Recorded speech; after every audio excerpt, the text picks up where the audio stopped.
خانی تاجیک.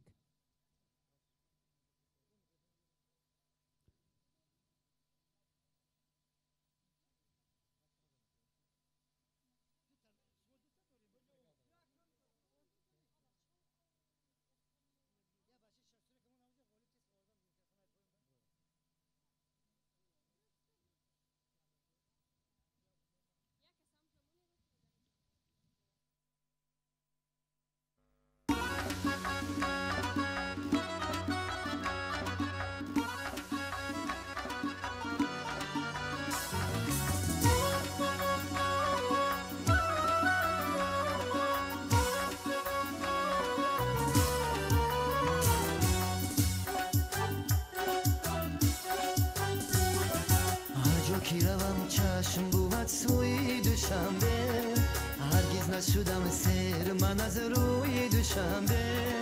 بابا دی سری زلف سیاموی دوشنبه دوشنبه دوشنبه.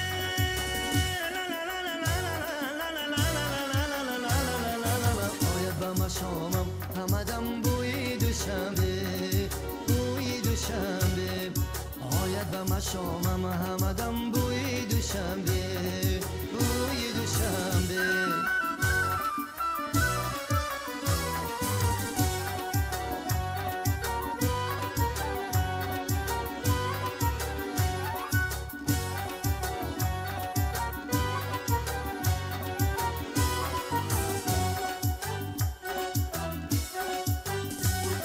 شبها نگرد ماهی شب از شانه ورزان، هلال شود شهری من از پرتوی مکان. فرزندی دوشنبه بعد دیگر جا نرود خواب دوشنبه دوشنبه.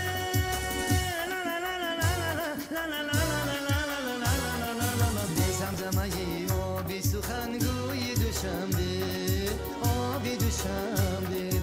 بی زمزمه آبی سخنگوی دوشنبه آبی دوشنبه.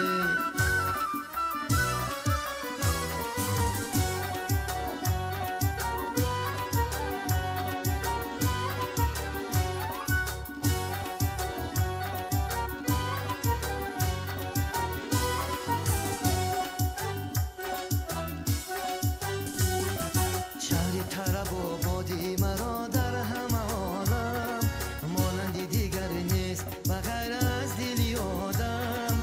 با مردمکی خانه چشمم بینشانم دوشنبه دوشنبه.